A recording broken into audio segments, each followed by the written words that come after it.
Hello everyone, welcome back to Miss Ming's channel. This is Miss Ming. On my channel I do vlog videos, makeup videos, lifestyle videos, and study videos. As you can tell from my cap and gown, I'm graduating, I'm getting my PhD. I'm walking this weekend. Yes, I'm attending my commencement. And it cost me $135 just to rent this thing. So I gotta make use out of it. So I decided to wear this to film some videos giving advice to graduate students, college students, and any study related advice, and hoping to help someone like me. Alright, if you haven't subscribed, make sure you subscribe and also ring the notification bell, as our goal is to get 1,000 subscribers in the family by the end of this year. If you have subscribed, thank you so much for supporting me, and without further ado, let's get started. Yeah, today is the second time I filmed this video because the first time I used the wrong mode with my camera and it didn't focus the entire time. So I spent 3 hours filming these videos and it didn't work. But I have my cheat sheet right here. As you know, I got my master's degree and got my PhD degree. When I first started my graduate program, I was like very lost, but fortunately I was lucky to have my mentors to guide me. I love my advisor and I owe everything to my advisor. She is truly a role model. But I just hope to make these videos to help someone out there who may be as lost as I was, and hoping that this video can help you of some sort. So in today's video, I want to give some advice to the graduate students. If you're college students, I'm also going to make a video about college student advice, so also make sure to check it out. I got all these tips and advice from my own experience. Before we start, I just want to say that everybody's experience is different, everybody's goals is different. So just because I'm sitting here giving advice doesn't mean that I'm like the best graduate student. By no means I'm saying I'm successful. It's just like I was an average Jane Doe, and I was lucky to meet my advisor, and she saw something out of me and she encouraged me and supported me and guided me to the point that I reached my goal today. So if you also know other advice you want to share, make sure you drop that in the comments. Alright, let's get started. The first tip I want to give to my fellow graduate students is to listen to your advisor. Or dissertation chair or thesis chair. So a lot of times we can be stubborn, a lot of times we may not understand why our advisors make us do certain things. Definitely there were times that I disagreed with my advisor, and then I get to talk that out, and it ended up like she is always right. So if you're also a graduate student, make sure you talk to your advisor, make sure you communicate with your advisors constantly, and make sure you listen to what your advisor says. Make sure you do that. And I know that I'm giving tips and advice right here, but if any advice that I give you is different from what your advisor wants you to do, make sure you listen to your advisor. Make sure you do that. So communicate with your advisor and talk to your advisor, have any questions, and always listen to your advisor when it comes to strategies and tips and actions, right? The second tip is, when listening to others' advice, please take a grain of salt. So when I first started this program, I seek for advice and tips for all the other fellow students and also other professors. And people tend to give me different advice and different tips. Sometimes they're even contradicting to each other. So at the end of the day, I know I'm giving you advice as well, but at the end of the day, everybody has different experience, everybody has different priorities, and everybody has different goals. So when you think that when somebody gives you advice, you feel like, well, don't argue with that person because you came from different perspective, you came from different experience, but later come back and think about it. It's always valuable to listen to different people's voice and perspectives, but at the end, you're making decisions, you are taking actions based on your own decisions. So I guess even when you take advice from your advisor, always take it with a grain of salt. I think 99% of my actions I listen to my advisor. There definitely from time to time that I need to talk to my advisor about certain things. When we disagree, I need to convince her. And there also the only time that I didn't really listen to my advisor is that my advisor advised me to do a postdoc somewhere in a different city and maybe come back as assistant professor. But it is in my life goal to have a kid in the next 3 years. So I really don't want to spend the next 3 years away from my husband in a different city. I know my advisor wants the best for me, but it is in my life goal to have a kid versus it might not be a life goal for my advisor. So at the end, I didn't take that advice. I didn't apply any postdoc position that's out of town. And at the end, I ended up landing a different type of job in my own city. But again, it is my own choice. It's my own life. I know if I don't have the plan to have a kid, or if my husband doesn't have to stay here, things will be maybe a little bit easier, better for my career, but that's my life choice. And at the end of the day, you just have to make your own life choice. So when you take advice from anyone, always take it with a grain of salt. Always take it from a perspective that you may have different life experience, you may have different life goals, and when their goals are different from yours, you have to think about yourself. Yeah. Number 3, choose your mentors. I chose my school because of my mentors. Of course, when we choose different graduate schools, sometimes we want to choose like a better ranking one or the one with better names. But at the end of the day, the name of your school doesn't really matter that much. It's your mentor that matters a lot, especially for graduate school. When I applied for a master program, I talked to a lot of people, and I actually worked for a consultant firm for college application in China. And I was asked a question a lot, like, why did you choose this college? The ranking of the college of education from this college is not very high. I know, but college ranking at the end of the day kind of matters for some major. Like if you go to a Harvard Law School and then later you want to become like a Supreme Court judge, of course Harvard Law School is better than some mediocre law school. But when it comes to like graduate program, the most important thing is your mentor, your advisor. So when choosing the school, choose advisor and mentor instead of school, and choose a mentor that is willing to advise you, who's willing to hold your hands, who's willing to guide you through the experience compared to a mentor who has a famous name. Personally, I travel to different conferences a lot, and I talk about this with a lot of different students from different universities. Some of them went to really, really, really good, prestigious universities, but they ended up having to switch mentors just because their mentor was so busy or not as willing to mentor them. So when choosing mentors, there are 3 key factors that mentors can help you. The first one is to help you navigate the higher education experience. When I first entered graduate school, I didn't even know how things work in America. I came from China. I didn't even speak good English.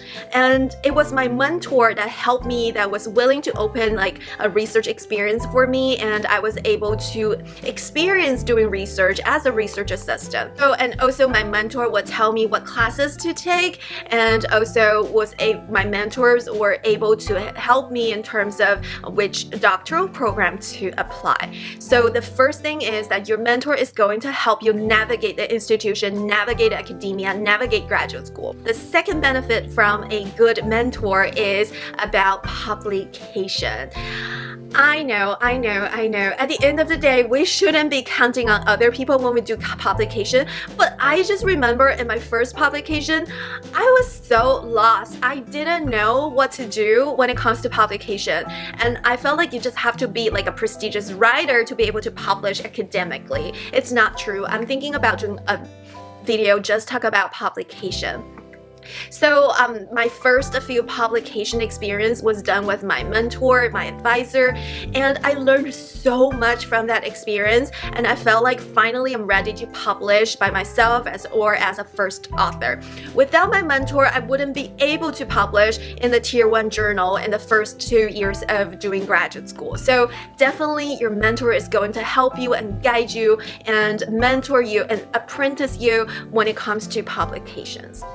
Number 3 about getting a good mentor is job. I think good mentors, they will constantly help you with job opportunities. My good mentor is really, really on top of the game. She will constantly send me like different job openings. Even if like it's somewhere in different cities, it's also important to look at what does the job market looking like right now and what is the average salary and things like that to help me later negotiate my salary. And she sent me so many job opportunities, and she sent me so many postdoc opportunities. She also sent me a lot of dissertation grant opportunities.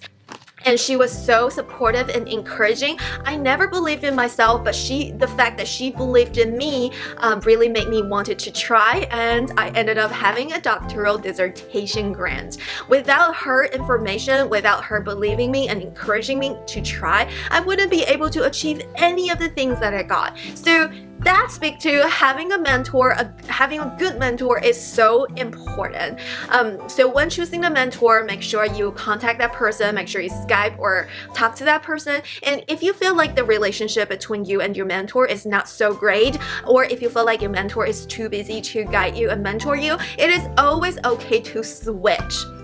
Just have a talk with your mentor. I think the majority of the professors, they don't really care if you want to switch between mentors, because if the working styles between you two and the time arrangement between you two did not work out, it's going to be a huge burden on your professor, and it's going to be a huge headache for you. I was really lucky to have an awesome mentor advisor, so make sure you choose the one that worked for you, and make sure you choose the one that you can establish a great mentor-mentee relationship with.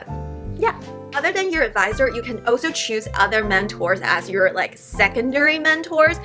So I love my advisor, but I felt like I needed more in terms of my quantitative statistics analysis skills. So I looked it up. I found another professor who's very, very new. He just defended his doctoral dissertation and he just joined our school. And I was looking at his CV. By the way, before you join any mentor or before you contact any professor, make sure you go online to look at their CV, look at what they've been doing and what are their research interests, and to get a sense of what this guy has been doing. I did that. I'm a stalker, academic stalker, which means that I go online to look for every professor's curriculum vitae to look at their experience. So I found that this professor had similar experience as mine. My bachelor degree was not in education, it was in information system. It's more about statistics and also computer programming and coding. And then later I chose education. I made a big jump, and so did this professor. And I also felt like some of the work he's been doing was very interesting with the cutting edge statistic skills. So I contacted that person to see if I can take his class, and then I went to his office hours every 2 weeks or every week. So I established a great professor-student relationship, and at the end, he was willing to mentor me, he was willing to collaborate with me and things like that. So take the initiative to look for professors that are great and you can form a great professional relationship with, and seek for mentors who are willing to mentor you and help you. So that particular mentor ended up helping me to get a job. I wouldn't be able to know that job opening whatsoever, and he was willing to personally recommend me for the job, and I ended up getting the job. So again, it speaks to how important it is to have a great mentor, and you have to take the initiatives to really seek for mentors. The primary mentor should be your advisor, but also seek for secondary mentors. I have so many different secondary mentors. I'm not saying they're secondary, but when it comes to dissertation, I will always go back to my advisor. Whatever she says, I am going to listen. But with secondary mentors, I go to them for professional opinions, for professional advice, and also for different skill sets advice. Yeah. Number 4, experience and process are more important than your degree. A lot of times when we're doing our master's and doctoral program, a lot of people ask us, why haven't you graduated? Why? Isn't it annoying when you take your time to do a great study and people were rushing you? Well, we're going to talk about it later. You do need to be rushed of some sort, but when it comes to a graduate degree, it's the experience and the process and things you do during your degree that gets you a job instead of having a degree. So I remember one of my mentor always says, not all PhD weighs the same. So if you look at everybody's curriculum vitae, you're going to see that some people have more publications, more experience, and more skills and grant writing experience, and also a lot of presentations. Not that I'm saying that we shouldn't appreciate and value people who only did their dissertation, because it's a huge accomplishment, right? But it is what you've been doing during your program that can land you a job. Once you graduate, once you're on the job market, everybody has a PhD degree. What makes you to stand out is your publications, your presentations, your teaching experience. Did you get a grant? Were you able to secure a grant? And things like that really matter. So during the degree, not that I'm saying you should do it forever, but if you feel like you are not ready, you need more publications and presentations, you need to have something out, it is okay to talk to your advisor to see if it's okay to delay your graduation, so that you have more time to get things out. So again, it is the experience and what you do during the process when getting your degree that matter, not so much about the degree itself. Okay, number 5. Have long-term goals, but also have specific short-term goals. It's very important to set your goals every time you participate in a program or a job.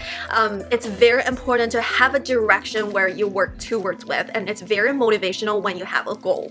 A lot of people, their long-term goal becomes dissertation. Want to get my dissertation done within 3 years, within 4 years, within 5 years. There's nothing wrong with that, but your long-term goal should be like, what type of job do you want to have? What type of field do you want to work in? I remember even before entering my PhD program, my advisor asked me a question. Where do you want to work at when you graduate? Back then, I wasn't really sure what I wanted to do. I love teaching, but I also love doing research. So I was like, if it's a teaching position, I'm fine, but if it's a research position, I'm also fine. And then my advisor said, what you do for your dissertation and what you do in the next 4 or 5 years is going to depend on your long-term goal. It's going to depend on where and what field you want to work with.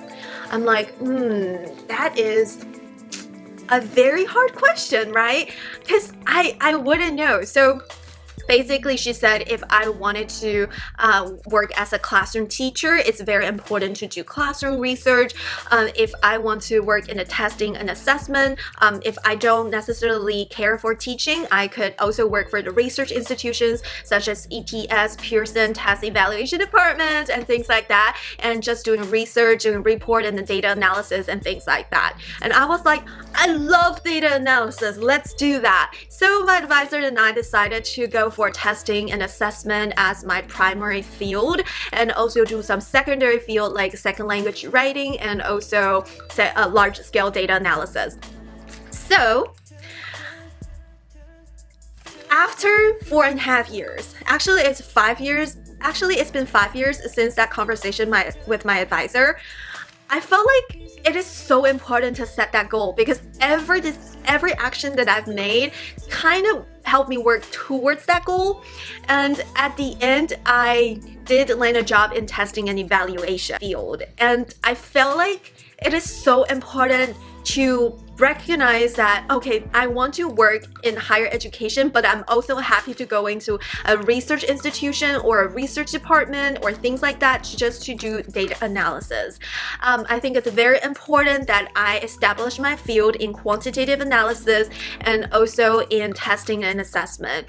And at the end, I did land a job in the same field. I did land a job that within my goal. So very important to think about what you want to work on and where you want to work in. And with that long-term goal, start to set like smaller goals, like I need to have assessment paper, I need to take quantitative courses, I need to strengthen my quantitative skills, I need to have a workshop training in DC, US Department of Education to learn about large-scale data set. It's important to have analysis, and it's important to have experience with large-scale statistic analysis. So all of these small short-term goals and decisions and actions I made was based on my long-term goal of landing a job maybe in a research institution or department and doing data analysis. So it's very important to set long-term goal and short-term goal. Your dissertation, I think dissertation was like the easiest thing that I've ever done in my entire program. Now that I say that, don't slap my face. But we're going to talk about my dissertation in the next few points. So number 6. This is how we do 6 in China, and this is also the Roadrunner. Number 6. Choose your field carefully, and it's okay to have a secondary field.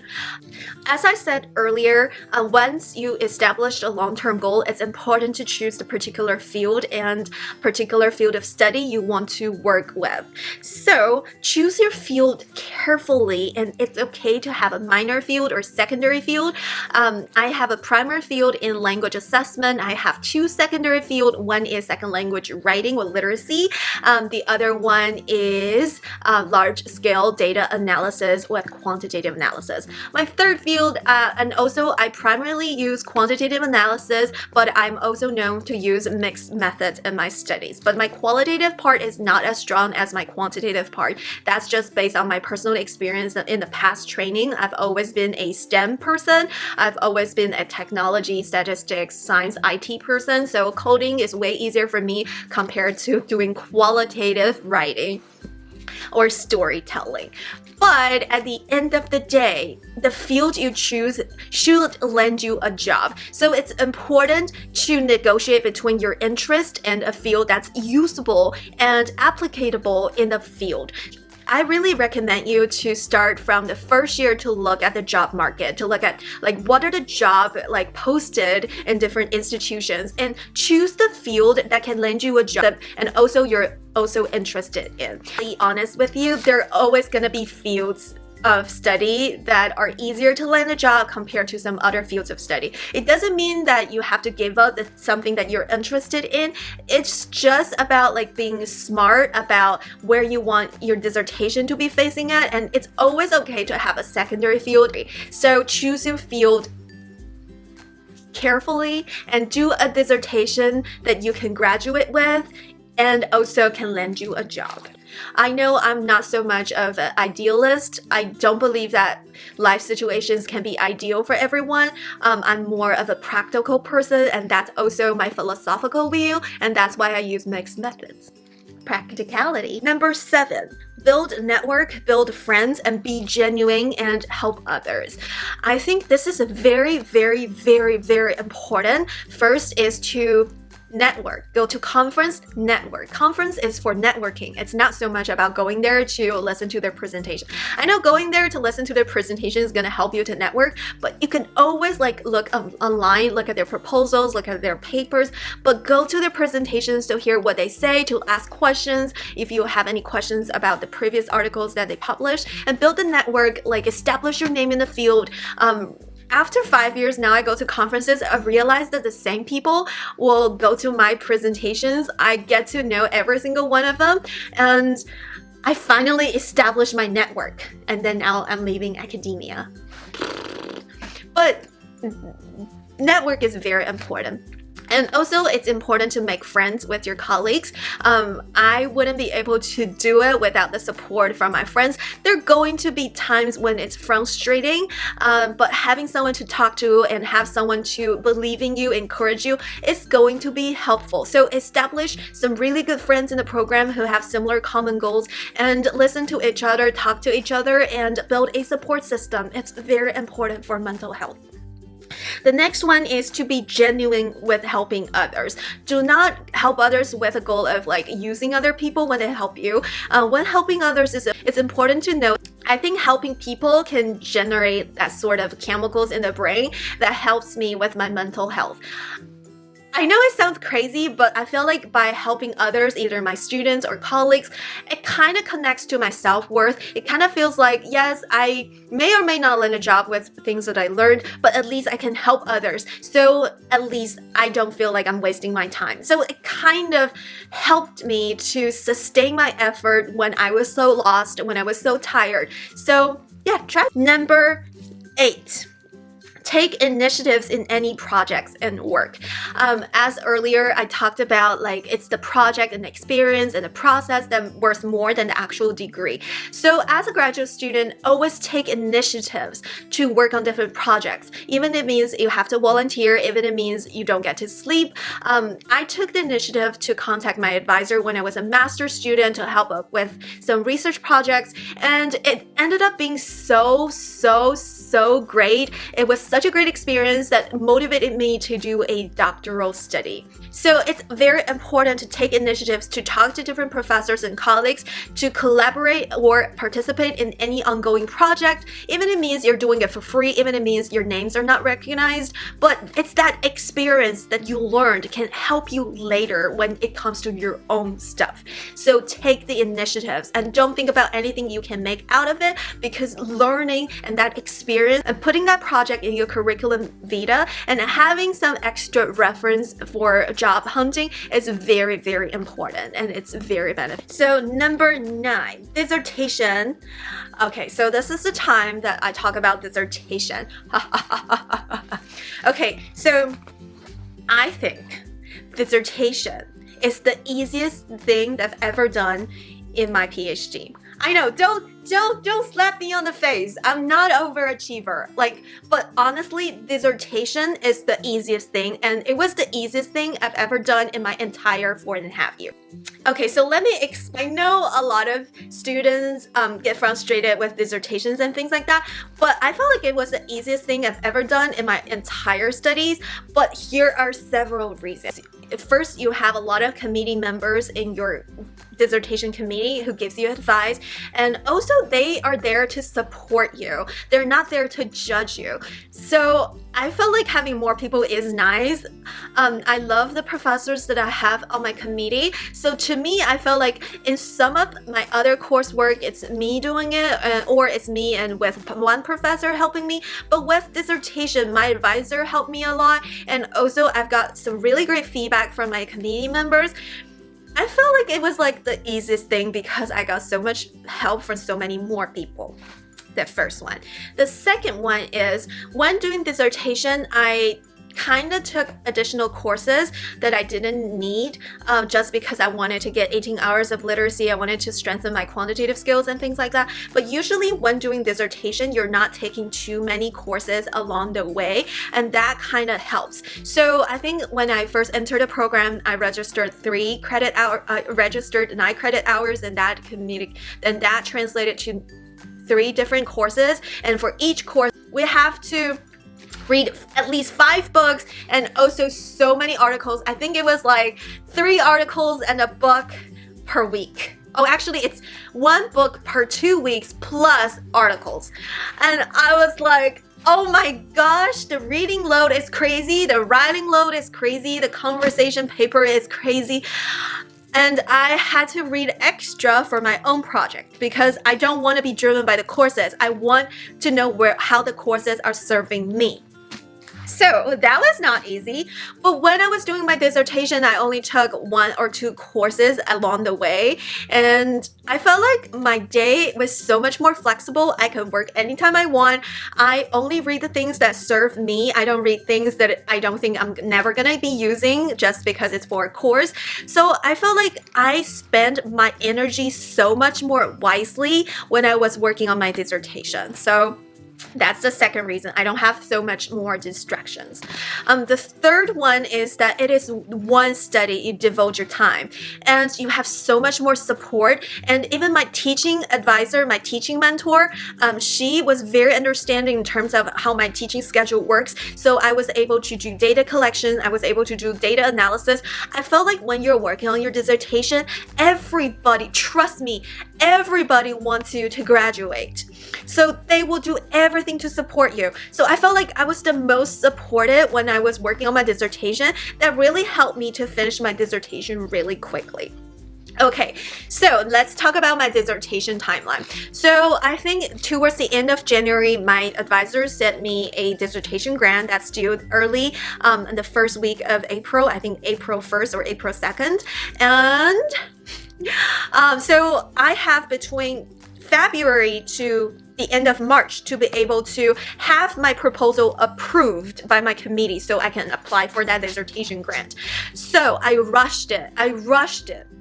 I pushed myself to think of a topic which is practical, that I can graduate within 2 years, which is interesting to me, is something I truly believe in, and which is also important in the field that can land me a job. So I finally, I pushed myself within a week. I have to come up with a topic. And within a week I did. Like, I was thinking about it within like 6 months and I couldn't. And finally, you just got to push yourself. So I pushed myself, and starting February, I started to work on my dissertation proposal. And to be able to defend my proposal before the actual grant, I needed to defend it. I think I sent it towards the end of February, like the beginning of March, and then I defended right after spring break, like the first week of after spring break. So I spent 1 month working on my dissertation proposal. 1 month. When you gotta push yourself, you really push yourself. You will be surprised that the limit you think you have is not even there. Like, it's your imaginary limit. It's like, oh, I can't do it within this amount of time. It's like too rushed, whatever. No, push yourself. There is no limit. You're unlimited. There is no limit. So I think doing yoga and fitness and workout really helps me to push my limits physically and mentally. So I was able to push my limit, and I was able to defend my proposal before April. So I was able to send my proposal for my dissertation grant, and I ended up getting it. That's why I'm so grateful for my entire committee, because I pushed it hard. I talked to every single person once, and then that was it. I was like, next time you see me is to defense, because I gotta push for this grant.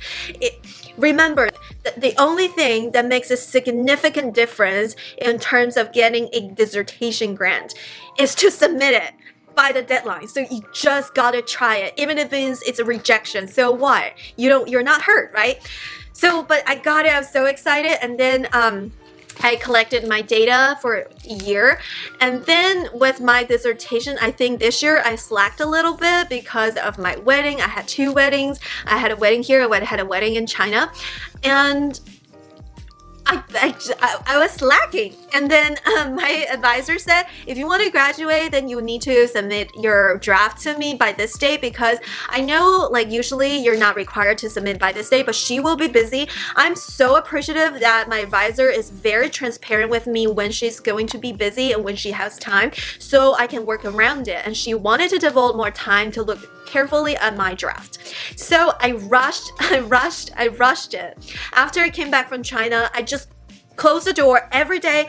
I woke up at 5:30, go for a run, and then work on my dissertation, and then do yoga, and then work on my dissertation. I finished my dissertation within 20 days, but that is after I finished my first 3 chapters. So my first 3 chapters are my proposal and my result discussion and conclusion. The second 3 chapters I finished within 20 days. And it was summer. I was teaching after the 20 days, so I had to finish before I started teaching, but I did start teaching before I finished it. But you just gotta push it. You just gotta push the limit.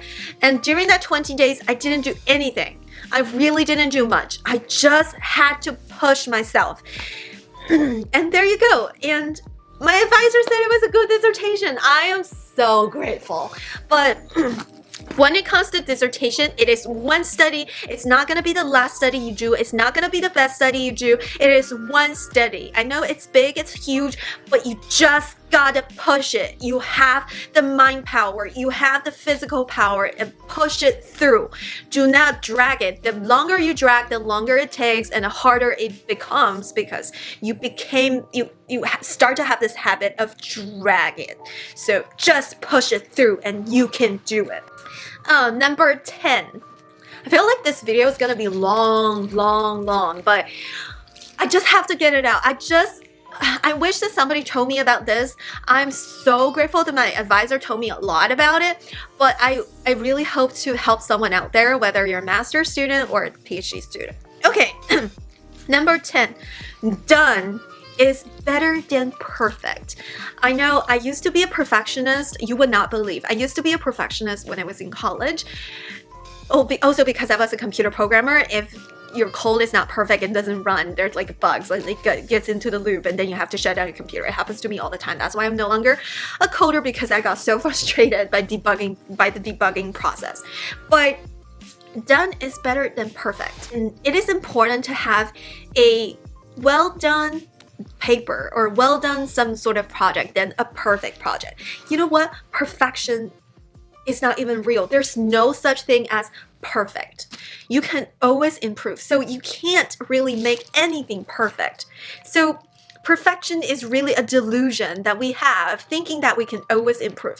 Of course we can always improve, but done and finished before the deadline is always important, more important than having perfect. My dissertation can be 10 times better, and I know it. But when it's time, when it's good enough, when it's approved by everyone, just let it go and move on. And you can always improve when you publish it later. The same with publications, same with presentations. Always seek for feedback, always improve, but done is always better than perfect. And also I learned this quote from my advisor. I remember going to her office and it says on the board, done is better than perfect. So important. So much wisdom from my advisor. Such a role model. Okay, so number 11, stay focused. By staying focused, there are so many interesting things in the field. You learn so much interesting things, but it's always important to stay focused on your path. Everybody has different paths. I have a different path from my best friend Tina, who has a different path from my other best friend Vicky, which has a different path from another best friend. Everybody has their own path when it comes to graduate school. We're all gonna do different things after we graduate. Even we graduate from master's, some people graduate and then do research. Some people graduate and get Ph.D. Some people graduate and teach K through 12. Some people graduate become administration. Everybody is on different paths when it comes to graduate school. So stay focused on your path. There are going to be distractions. There are going to be things you're interested in. There are going to be things like a YouTube channel, but stay focused. When it's time to do YouTube, it's time to do YouTube. When it's time to focus on my study, when it's time to focus on work, it is time to focus on work. So stay focused, not just on concentration on a task. Do not get distracted, like my ADHD side sometimes come through. But also means that if there's going to be a project that is not even slightly relevant to your field, but it's very interesting, do not involve because you want to devote your time and spend your time wisely. Which means that only involve on the projects that really are relevant to you. There are going to be opportunities that look so great, but if it doesn't serve you on your path, it's a distraction. So stay focused. Number 12. This is like a cheat sheet thingy. When readings are overwhelming, prioritize. Okay, so because I am focusing on, so there are going to be so many readings in graduate school. If you just started, good luck. But when readings are overwhelming, prioritize the ones that serve your path.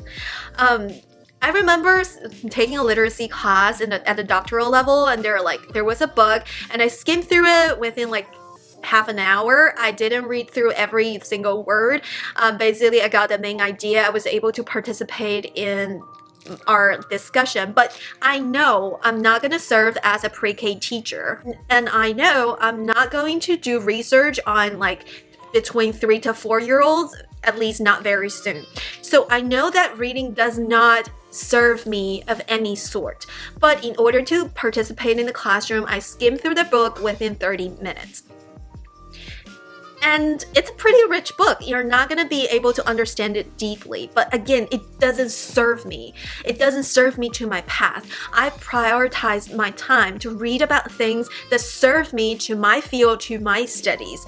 So it's okay to skim through some readings that do not serve you, but it's not okay to skip a reading. When it comes to master classes and when it comes to the PhD, there are going to be methodology classes that you take. Don't skip any readings when it comes to methodology, because research methodology is very important. You're going to cite them later. And also, if it's a core class, do not skip their reading, because later you could be tested in your comprehensive exam or qualified exam. Okay, number 13, publication and experience. I think I'm going to have a dedicated video talking about publications and presentations and research experience. But basically, when doing the master and PhD degree, experience is more important compared to your actual GPA. I know with undergrad, GPA kind of matters a lot, but with masters, as long as your GPA is above 3 or above 3.5, or it depends on the school, it's your research experience, it's your publication experience, it's your teaching experience, it's your professional internship experience that matter more, that can help you land a job. So always prioritize experience. Number 14, conference is for networking. You can always read their papers. I know a lot of my friends go to conferences and they look for like different presentations and then go listen. I do that too, but I only do like several per day. I spend my time going to the people that I want to network with, and I go to their presentations and talk to them afterwards or ask questions during presentations. Conference is for networking because you're not going to learn everything within 15 minutes. Just be honest. So if you're going to learn about like certain things, a certain topic or certain methods, it's important to read their paper, which is more robust in details. But conferencing is very important in terms of meeting people. And if you're on the job market, it's also important to talk to people, make connections with the places where you're applying for jobs, so that people know they've met you, maybe they like you, and maybe they will consider you furthermore. So keep that in mind. Conference is for learning stuff. The workshops are great. Attend them, but conference is mainly for networking and meet people and seeking for collaborations. Number 15 is the last one. And I learned this from my advisor, and it is the best. It's the best thing I learned from my advisor, I think. The last tip is to learn to let it go. Let it go. This is something I struggle the most. I struggle so much about letting things go because I get very involved, I get very devoted, I care. But at the same time, when things don't serve you, learn to let it go is so important. There is going to be misunderstanding between you and your colleague. There are going to be misunderstandings between you and your classmates. There are always going to be misunderstanding between you and maybe your student. Things happen. I have 5.0 student evaluation sometimes, 4.9, it's pretty good. But there are always gonna be one person that did not like me, and sometimes it's something that can improve. It's something that I did maybe when I give the instructions, it wasn't clear enough for that student, so I need to improve my communication skills. But sometimes it's just that they misunderstood you and they made the judgment really quick, and there is nothing you could do. Similarly, if you get rejection letters, if you're rejected from a job position, rejected from having paper or conference, it's important to know like how you could improve, but it's always important to learn to let it go. When things do not serve you, let it go. When things can help you improve, of course, improve. Do not be ignorant. Things that I learned in the past helped me so much to be a better person, to be a better professor, to be a better writer. But when things don't serve me, it's not helping me to just do dwelling on the things, to keep thinking about. Just gotta learn to let it go. Just let it go. Let it go, let it go, let it go. Graduate school is long. I did 2 years of master's, 1 year of postmaster research, and 4.5 years of PhD. And it's long and shit happens. And just focus on the things you have, focus on the positive things you have, focus on the positivity in your life. Focus on your friends, focus on the things you could improve, focus on the things that are in your control, and let other shit go. Yeah. All right, that's it for today. I hope you enjoyed today's video. I hope it's helpful, whether if you're in graduate school or maybe you're in college, to get to know what are the things you're getting yourself into if you're applying for graduate school. If you also know other tips and advice that I didn't mention, make sure you comment down below so we can all learn from each other, so other people can benefit from your advice. Again, giving is caring. Alright, that's it for today. Before you go, don't forget to give this video a thumbs up and also subscribe, ring the notification bell so that you won't miss out any future content. And I will see you in my next video. Bye! It's like super